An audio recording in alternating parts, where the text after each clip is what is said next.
People gather around Jesus as his reputation becomes known from town to town. As we gather, we too are yearning for presence, for peace, for help. The light of Christ has come into the world.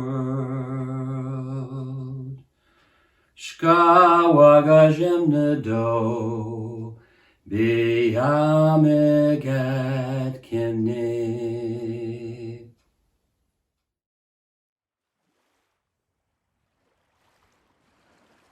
We continue our Lenten season of recovery as we focus on health as essential to our spiritual lives. The demands of following Jesus are great. He shows us that sometimes we must make extraordinary efforts to move in a new direction. As we consider the health of humanity, we cannot ignore the need to heal the very planet that sustains us. Vessels holy and whole, broken, needing the one, open, body and soul, healer come.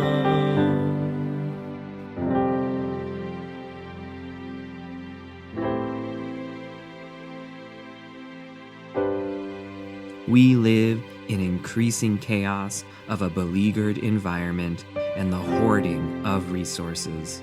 We want to be saved by something or someone else, but we discover this week that we are in the boat with the one who shows us our power to turn it around, to calm the storm. We protect the jewel that is our home, restoring something beautiful from scars of the past.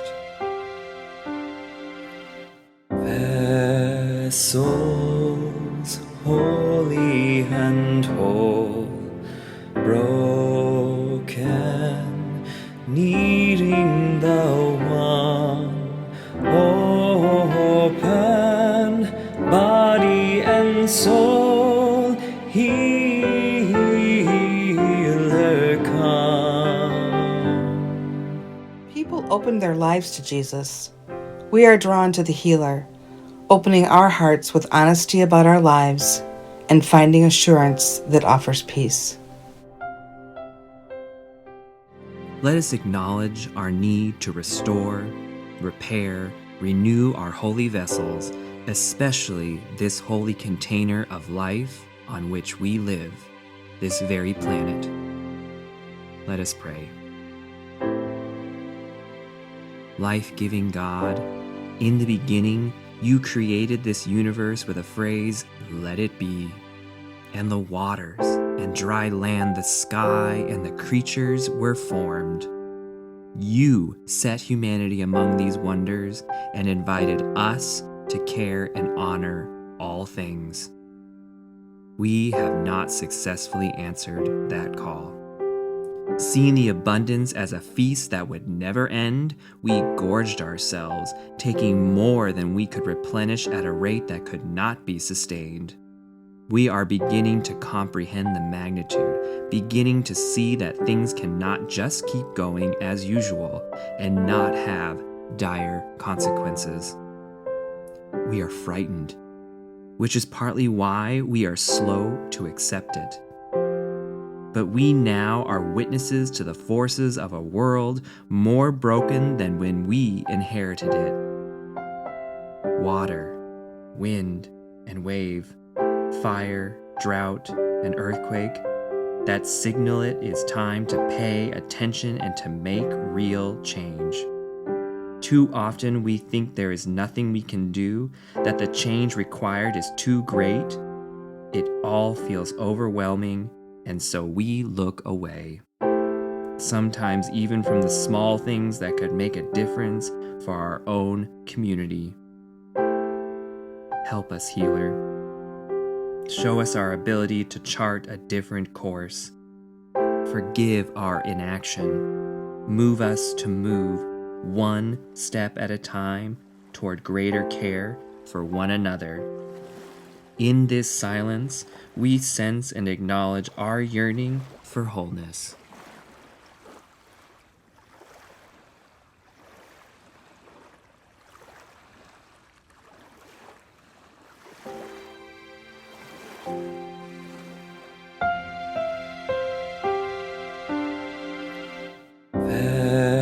Vessels holy and whole, broken, needing the one, open, body and soul, healer come. I invite you to imagine a warmth begin to arise within the core of your body. It may help to keep your eyes closed. This warm orb of light is deep within you, a flame always there and ready when you need it. This warm glow begins to emerge from the recesses of your inner being, and it fills you with determination and courage. It floods your whole body until your skin is glowing with it, radiating outward. You feel strong. Know this: Jesus asks us to do hard things, to make changes, knowing we are capable, no matter what. We can change in order to heal this jewel planet called home. The calm of Christ in the storm is available for you, for me, for all. Take a deep breath in to let this truth fill you, and breathe out with the relief of assurance.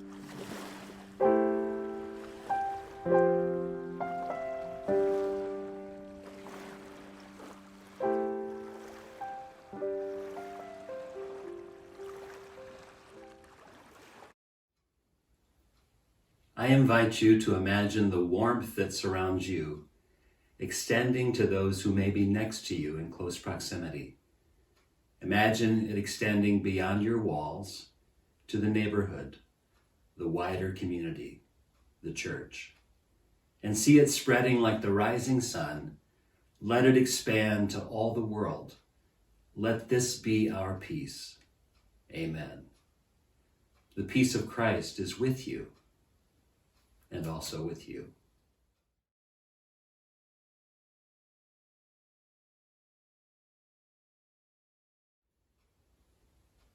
In addition to music by our worship pastor, Sharon Osterhaus, we're going to sing a couple of new songs this morning because they're fun, they're easy to sing, they fit our theme of environmental healing, and they feel like spring. As we celebrate the sacred liminal space that is Greensky Hill, join me in singing This Place by Brian Sorocho, and then we'll have time for children with Pastor Sarah.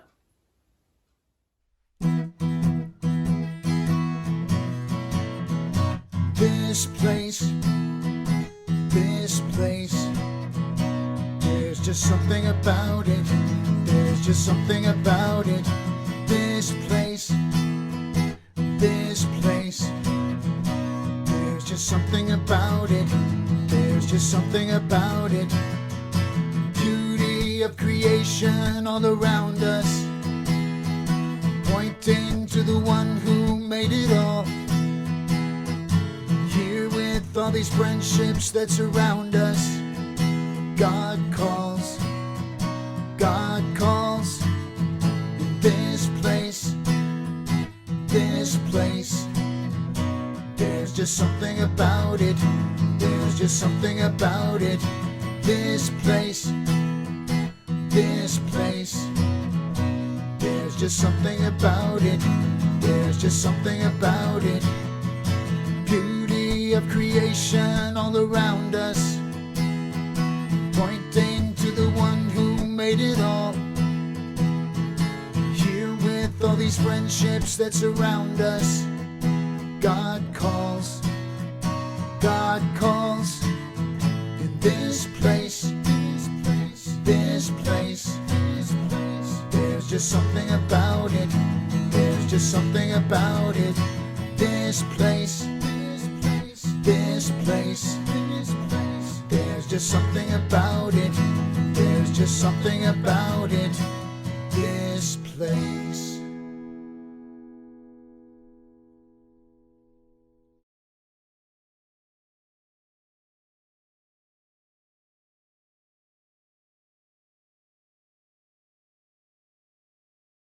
People were fortified by Jesus' words and deeds that revealed care for all, especially those marginalized. We strengthen our belief in the possibility for renewed health and vigor for all. Good morning. Thanks so much for joining me on our 5th week of Lent as we talk about restoration today. As you can see, I am outside enjoying nature. I'm also squinting because it's pretty bright outside, but I refuse to put on my sunglasses while we're talking this morning, so you're gonna have to bear with me on that one. Before we get started, if you have any little bit of nature that you can bring close and hold on to today, I'd love to see you do that, whether it be a feather or a rock or even like a house plant. And if not, don't worry about it. You can take the time after service to be able to find something. We're going to use that throughout the week, and I just want to have something nearby for you as we work on our lesson today. Before we get started, let's go ahead and recognize our breathing as an act of healing. And as we remember, the Bible tells us that the Spirit of God has made me, and the breath of the Almighty gives me life.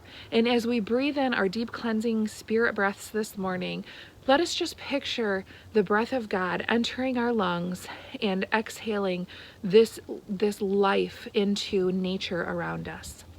Let's breathe.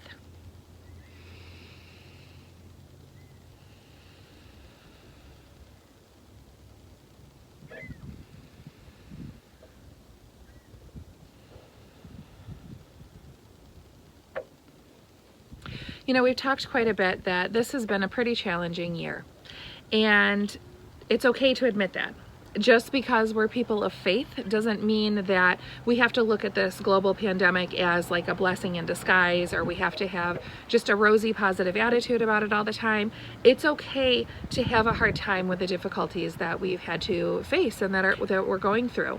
But you know, even during hard times, God is there. God is working, God is healing, and He's working to restore. And restore really just means bringing something back to a former condition. It's kind of a way of healing and bringing something back to not necessarily new, but sometimes it does mean new, but bringing something back to maybe a better place. And you know, as things have been happening this year and more people have stayed home, there have been some positive things that have been able to happen in nature because of that. When cars aren't out driving all the time and people are able to work remotely, in big cities and in other places in the world and even in our own country, the smog has lifted so much and the pollution has gone down so much that people can even see mountaintops that they weren't able to see before because there's less and less smog than what they've had before. You know, fewer boats in the harbors mean that dolphins and whales can come and swim into places that they haven't been able to swim for a long time. There's less noise pollution, and that means that when we're outside, we can hear more birds chirping, and we can hear grasshoppers, and we can hear frogs croaking when we're by the water. And you know, it's really just like nature's music. It gives us the opportunity to hear those things again. And you know, that's not even to mention how people have responded during this time. You know, people have been spending a whole lot more time outside. They have been going on more bike rides and exercising, going on picnics, looking up at the stars more, just enjoying life for the simplicity of what it is. We're being restored in back to a simpler lifestyle, and I don't think that that's all bad. And you know, I just want to encourage you to be able to reconnect this week with nature and with that simpler time, and to be able to restore yourself and to just find that happy place and find that calm in your life. So if you have an object, it could be, I have like a Petoskey stone here. You can't really see the markings because it's so bright out, but if I were to get it wet, you'd be able to see that. Maybe you have a house plant. This is the only house plant that I've been able to keep alive the longest because it's a succulent. They're pretty hard to kill. I did just have to water it before we came on camera because it was looking pretty sad. I don't have a green thumb, but if you have a house plant even, you could use a house plant as your nature object. Here's a birch branch that fell off of our tree in the yard during one of our windstorms, and so I just think that's a really cool branch. So maybe you have something like this laying around, or you found a bird feather in the yard. Whatever your object is, I want you to put it somewhere that you're going to see it every day, whether it be on the windowsill, maybe it's on the top of your dresser, but I just want you to take a few moments every day to look at your nature object and spend a few moments just appreciating that for what it is. And during that time, work on some of that breathing and remembering that with every breath that we take, we are breathing in oxygen that the plants and nature gave us. And we're breathing out carbon dioxide so that we can help to heal and to give these plants life. And so we are really, truly feeding each other, and we're breathing for each other, and we're giving each other this ability. And God did that on purpose. And it's so cool that we can just go out in nature and we can feel this life around us because that's the way it was intended to be.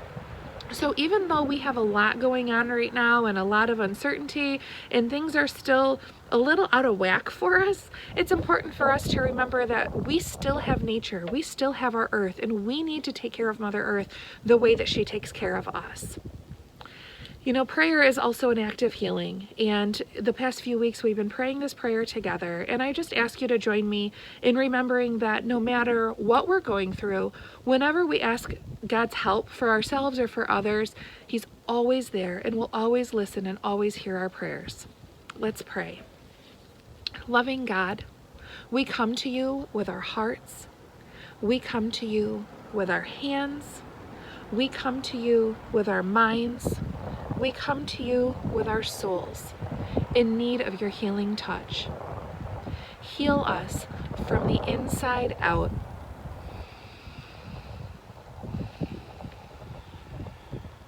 So that we may reach out and help to heal your world.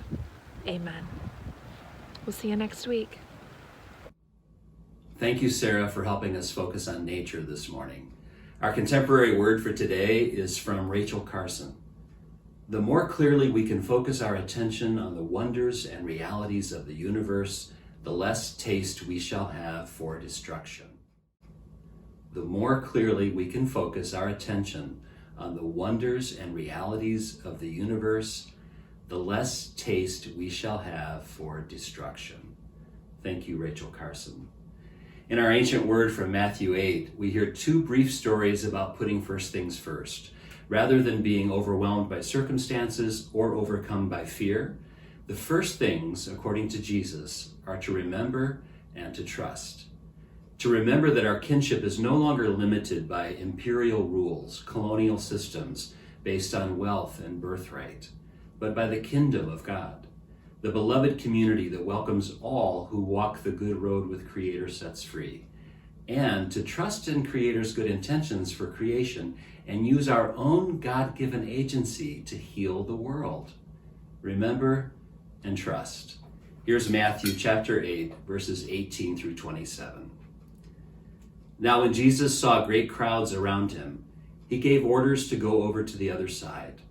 A scribe then approached and said, "Teacher, I will follow you wherever you go." And Jesus said to him, "Foxes have holes and birds of the air have nests, but the Son of Man has nowhere to lay his head."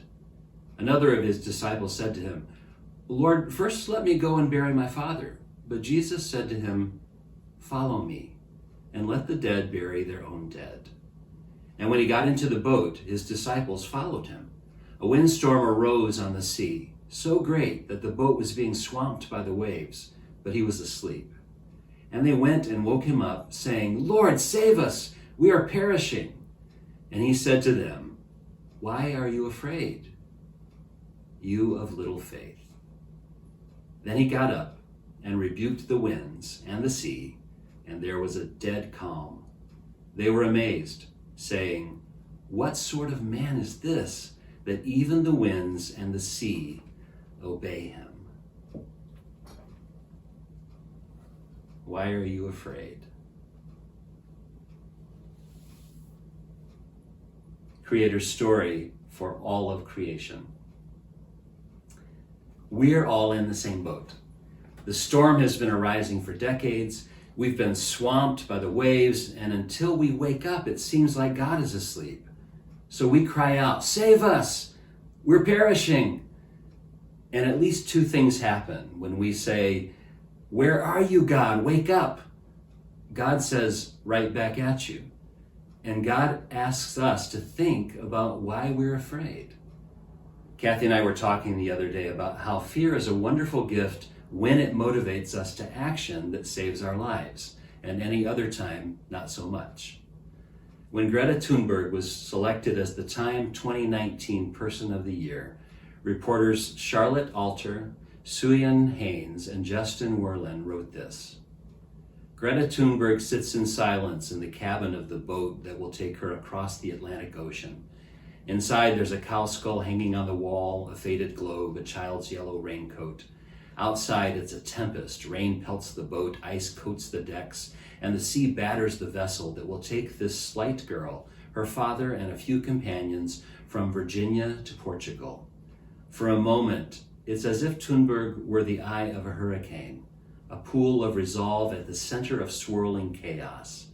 In here, she speaks quietly. Out there, the entire natural world seems to amplify her small voice, screaming along with her. We can't just continue living as if there was no tomorrow, because there is a tomorrow," she says, tugging on the sleeve of her blue sweatshirt. That is all we are saying.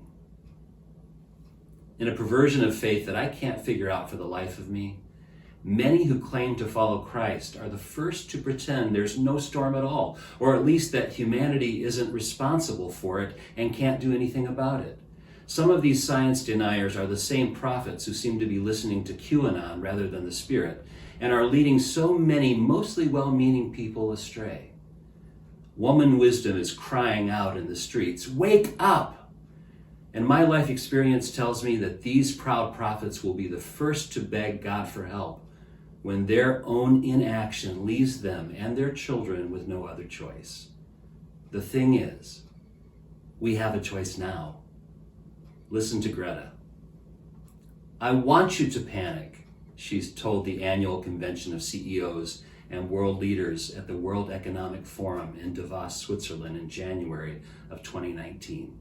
"I want you to feel the fear I feel every day, and then I want you to act," as reported in the 2019 Time article.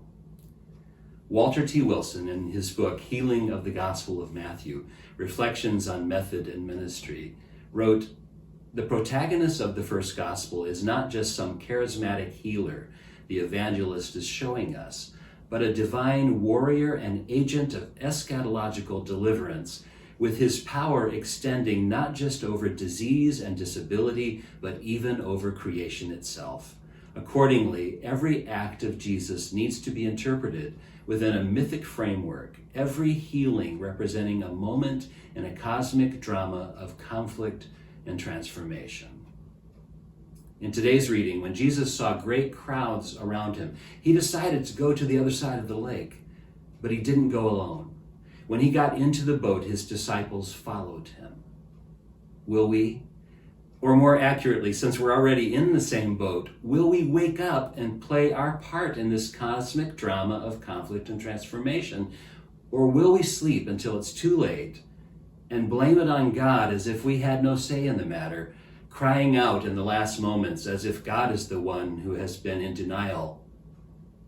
What little faith. The conclusion of the Time article recalls the moment that a child led us all as she spoke at the United Nations Climate Conference in Madrid. I'm quoting, "When Thunberg finally approaches the stage, she climbs in her Velcro shoes to a microphone and begins to speak. The drums fall silent, and thousands lean in to listen. The change is going to come from the people demanding action," she says, "and that is us." From where she stands, she can see in every direction. The view is of a vast sea of young people from nations all over the world, the great force of them surging and cresting, ready to rise. Yes, we should be amazed that even the winds and waves obey Jesus. It's a perfectly reasonable question to ask, what kind of man is this? As long as we follow up with, what kind of human am I? What have I to do with the healing of the wind and the waves? My gifted partner of 46 years, the artist and teacher Kathy Mays, often finds art, music, visual art, installation art that connects with our weekly worship gatherings. This week, she introduced me to this beautiful poem in Anishinaabemowin and English by Margaret Newton. And I'll do my best with the Anishinaabemowin. The poet wrote this. This poem was written after hearing Kwame Alexander and Rachel Martin talk about Martin Luther King Jr.'s speech, I Have a Dream, which was inspired by Langston Hughes' poem, I Dream a World. With all we've lost and learned this year and all that remains to be repaired, I thought perhaps we should all sit down and dream harder and more often with more clarity and infinite diversity. So wrote Margaret Newton, the poet. And here's her poem, Nimbawadan, a King, I Dream a World. Nimbawadan, a king, I dream a world. Atamagag, Benagami, of clean water. Geta Mitaguk, ancient trees. Gaye Gwekanamed, and changing winds. Nimbawatan, a king, I dream a world. Is he Mikwendamang of ones who remember? Nang da gig kenim damang gaye, who seek the truth, and mam widebwe indamang wabang, believe in tomorrow together. Nimbawadan, a king, I dream a world. Ishe bishmishko bedeg gizjigong, where our path in the sky. Wabadamang nasab can be seen as clearly as Ga ije nibawid, wijibe madizid, the place where our neighbor once stood. Let's dream this world into being by putting first things first, rejecting privileged imperial systems, and crossing over to the other side through the storm with Creator Sets Free. And let's celebrate with this new song by Brett Hasla, For the Wholeness of the Earth. Get ready to dance.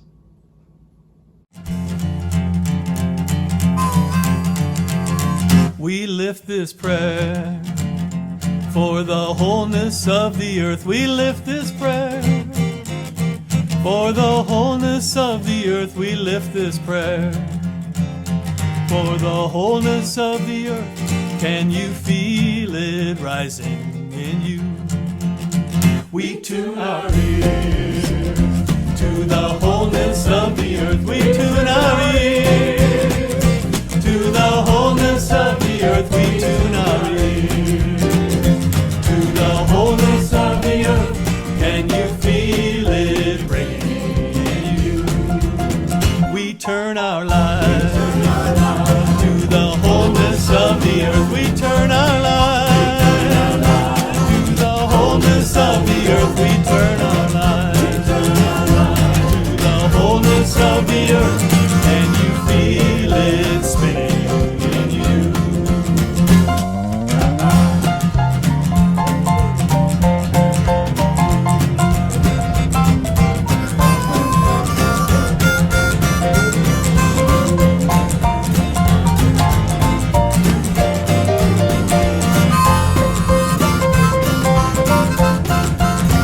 Give thanks to God. Give thanks to God for the wholeness of the earth. Give thanks to God for the wholeness of the earth. Give thanks to God. Give thanks to God for the wholeness of the earth.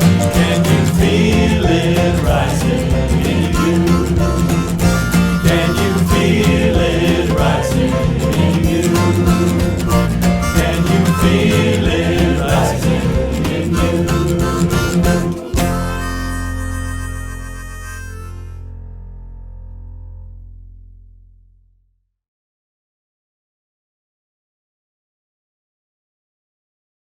People who were healed by Jesus were not afraid to ask. And so we come before the Holy One, making our petitions and desires known, trusting the work of the Spirit. Let us pray. Namada.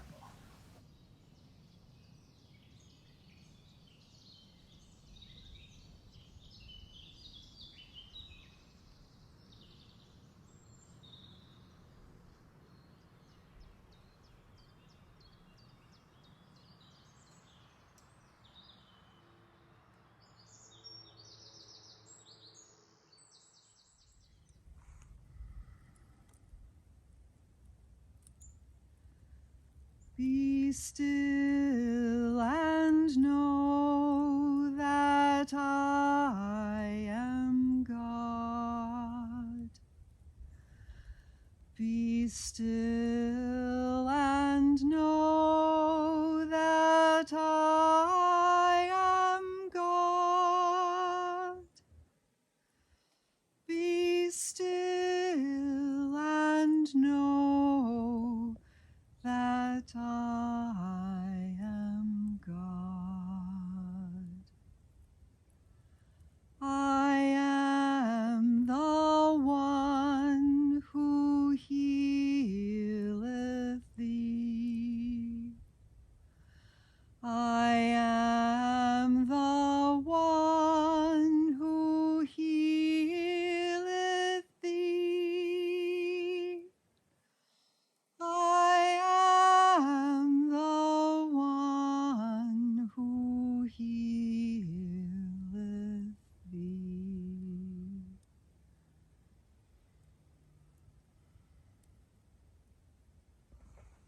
Healer of our every ill, especially our fractured creation, we come before you to make our petitions known. Hear our cries for healing of body, mind, and spirit. We know that already you are at work among us, showing us the way to recovery from the toxicities and grief of our time. You remind us that you are in the boat with us in the midst of difficult times. We give you thanks for this path of following you, even when you call us to cross over from one way of life to another. We pray especially for all who are impacted most by dwindling resources. We pray that we will continue to learn and see and know how our actions affect others, not just ourselves. We give thanks for the wake-up calls that our young people are sounding, and we pray for the fortitude to move this journey forward alongside them. We give thanks for the courage of activists and educators who help us wake up to this storm, and to see that we have it within our power to calm that storm, to restore the earth's wholeness. We ask for courage and encouragement to reevaluate how we as a church can join this effort now and into the future. As we light prayer candles, we pray this day for physical healing, economic healing, mental healing, intellectual healing, and environmental healing.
snan spimming AI. Manu dak chitoins got egg dish na casun. Dugmau in the bit gustum got an end mun the show abbot a mark king to be school with the spinning. Mi shanang sununga gish got a game young. Gia aboen mishnang when batage shwebs in anen. Es aboen madwa egive meju dog eje. Gegau nishish kanke magwat ben dog sunning, nibagam wishnang dash. Unje ama jai iwish. Keen mag de ben down. Ogama owen, gekske elzoen. Geps again dagsoen, gagnik upon a gagnik. Amen. I am the one who healeth thee. I am the one who healeth thee. I am the one who healeth thee.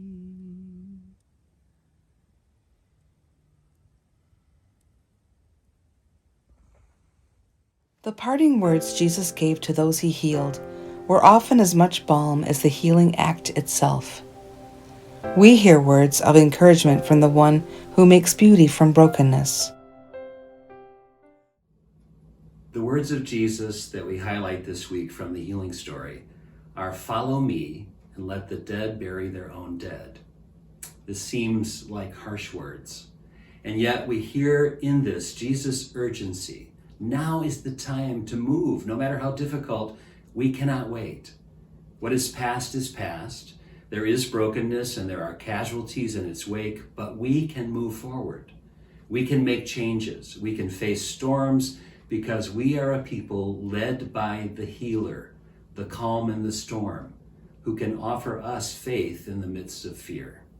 And so this week, for our symbolic ritual action, we're going to restore some beauty by adding to the beauty of our glass pieces. One of our Greensky Hill kin shared that she found great meaning in the beach glass images of our series. She was so inspired that she sent this beautiful necklace, restored from broken glass, into a beautiful symbol of new life. I encourage you to create something new from something broken and display it or wear it as a constant reminder of our role as those who must take care, must care for and contribute to, rather than diminish, the beauty of this earth. I hope you're able to take time to do that with pieces of beach glass that you have in your own home or other objects of brokenness that you create into a new piece of art representing new life, the healing of the earth. And I hope you share it with us on our Facebook group. Scriptural accounts of healing often end with the responses from the crowd of witnesses. How will we proceed into the brokenness of this world and respond as the body of Christ?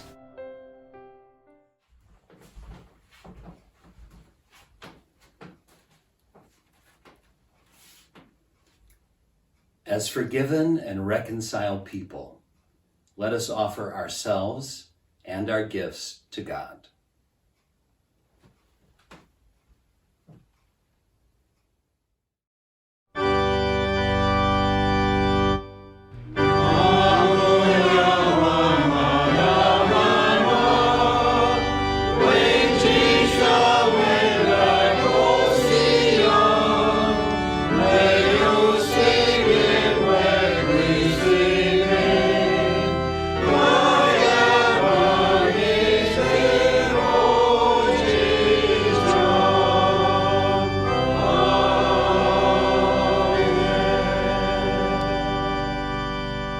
Mystery, we turn to the east, Wabanong, May our offerings be like tobacco, bringing healing to those in the spring of life.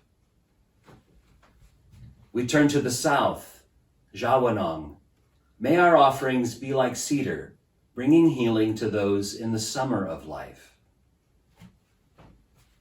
We turn to the west, Epagizhamak. May our offerings be like sage, bringing healing to those in the autumn of life. We turn to the north, Kewedanong. May our offerings be like sweetgrass, bringing healing to those in the winter of life. And now will you join me with Sharon Osterhaus and her daughter, Kyria Smith, in singing our closing song for this season of recovery, More Than You Know, written by Mary Johnson's sister, Connie.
This week, the reaction of the crowd in the story is amazement at Jesus' connection to the cosmic forces of wind and wave. As scientists now try to teach us, all things are connected, as our Anishinaabeg and other indigenous people have known from the beginning of Turtle Island. All things are connected. We are part and parcel of all creation. Rather than dominion, we are to be attuned to all around us. We see the cry of creation in awakened natural disasters, and we must heed the call not to hide in fear, but to work for healing. And so, in our communal discerning about how our church's community could become a health hub through our ministry and mission, a safe, sacred space for all people, let us put our minds to imagining how we can learn about contributing to the beauty and healing of our environment. I invite you to explore with us the possibilities for a new or renewed commitment to a contribution we can make at Greensky Hill Indian United Methodist Church to our own larger community's effort to recover from this past year. Watch for news in coming months from our green team about the greening of Greensky Hill.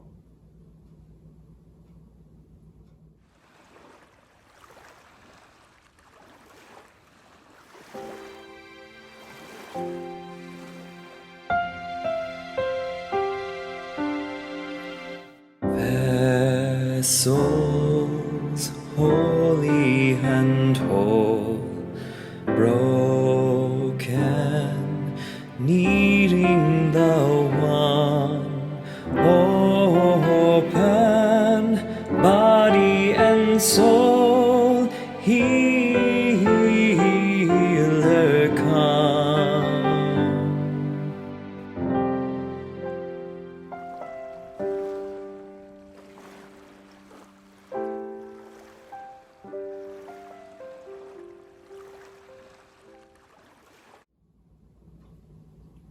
now with confidence that we can face the storm with Jesus in the boat, recovering our depth of love for all and our joy of living in this world, may the words of Jesus ring in your ears, "Follow me," and may the Spirit hover, move, and deliver salve to your soul and a spring to your step. Amen.